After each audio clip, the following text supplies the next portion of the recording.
Okay, hello everyone. I'm going to do my presentation today, but before that, let me introduce myself first. My name is Shifatul Musarofah. You can call me Shifa. I'm from English Literature Study Program, and this video is to complete my assignment for segmental based English phonetics class. So let's begin. Okay, the topic of my presentation is about organ of speech, and I'm going to explain about this in a little bit detail about this. So, the content of my presentation here is we have how does the human body produce voice and speech? How do we produce voice and speech? Organ of speech diagram, and the last one is English sounds. So let's move to the first content. We have how does the human body produce voice and speech. It also includes what is voice and what is speech. So before that, what is organ of speech? Organ of speech is any part of the body that participate actively or passively, voluntarily or involuntarily in the production of speech sounds. So speech and voice are not the same. So what is the difference? Then let's take a look about their definition. Voice is the sounds produced by human and other vertebrates using the lungs and the vocal folds in the larynx. Whereas speech is identifiable sounds. It happens when people express their thoughts, feelings, and ideas orally to one another through a series of complex movements. What is the part of the body that play a role in voice production? So we have two about that in this, like mostly two.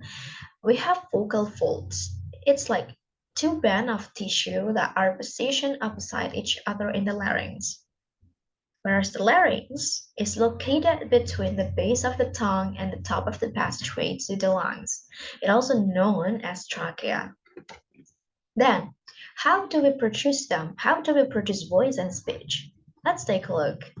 Okay, when you're not speaking, the vocal folds are open so that you can breathe.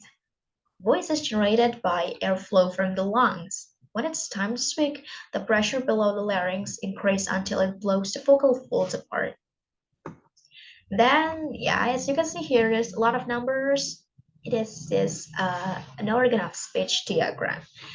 We have number one here. Number one is called like, wait, this is number one is nasal cavity, and this is where is the cursor though? Okay, this is the hard palate. This is the alveolar ridge. And then this one, I think, yeah, this one, nostrils, this is lips, teeth, okay, tip. This is oral cavity, this front back tongue. This is also pharynx. Okay, this is vocal folds, phallus, uvula, epiglottis, and yeah, there's a lot of number. But let's get into them in detail about how do they produce them. So yeah, but before that, we have to know what involves process about production of speech. We have three. The first one is initiator. Initiator is setting air in motion through the vocal tract. We also have phonation. Phonation is the modification of airflow as it passes through the larynx. It's related to voicing. Okay. We also have articulators. Articulators is the shaping of airflow to generate particular sound types related to matter. Articulators itself has a lot of branches, but we're not going to talk about it in detail here. So let's move to the English sounds. So this is like lip or labial, teeth, hard palate, and etc.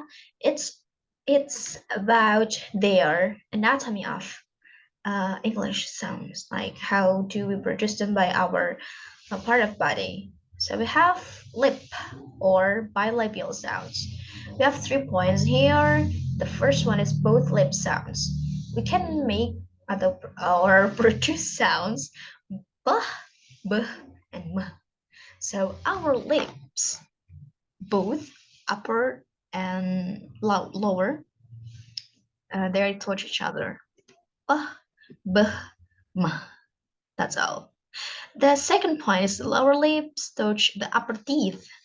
Okay, they make sounds like f, v, f, and v. You can really feel it, like your lower lip touch your upper teeth. Okay, and the last point we have the lips are rounded. The lips are rounded means that you're not going to touch your lips each other or touch your lips for in other part. So just like rounded your lips. Ooh, oh, w. That's not touch anything, okay? So the second one we have teeth or dental sounds. Dental sounds are made and and the. Okay. The third one we have alveolar ridge.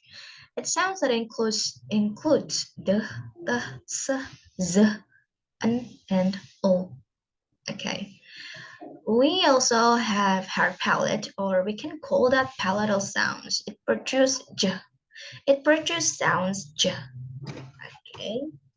Now let's move to the other soft palate or velar sound. We have 2 points here. The tongue body touch the velum. Okay, your tongue body touch the velum of your mouth. Okay, then it makes sounds like k, g, and k, g, and Entering some sounds, nasal sounds, and it lowers and allows airflow through the nose. Okay, let's move to vocal folds. Like in the previous slide, okay. We already talked about this one, vocal folds, but we got more about detail. Not that detail, but like more about that the previous one about what is vocal folds is. Vocal folds are composed of thin enfoldings of mucous membrane stretched horizontally across the larynx. As this in the previous slide before, talk about like the thin membrane, about like what is it called, that tissue like thin membranes, that is a vocal folds here, like membrane stretched horizontally across the larynx. Okay, the vocal folds made sounds, voice sounds. Okay, so like for example, like when you make sounds s and z, it's very different. Like you can really feel vibrate in your lungs when you make sound z, z. But when you just uh, make sounds us, it's not really make a vibrating in your lungs. Okay, we move to the other pharynx. Pharynx is resonating cavity or camber lying above the larynx and posterior to the oral cavity. That's pharynx. The third one, we have tongue, tip, or apex. It's directed toward against the lingual surfaces of the upper incisor teeth, sounds that are made apical sounds. You have tongue blade, it's lying below the upper alveolar ridge, sounds that are made as laminal sounds. And last but not least, we have tongue back. It's lying below the soft palate, sounds that are made as dorsal sounds. Okay, I think that's all for my explanations. Like when we want to talk about like phonetics, we have to really pay attention about its vowels and consonants, like how to produce them, how to we pronounce them in a correct way. So like from this English sounds, we can really pay attention uh, how to produce them by phonetics way.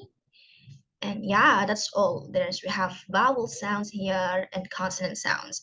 Okay, that's why we have to learn more about this. And that's all for me.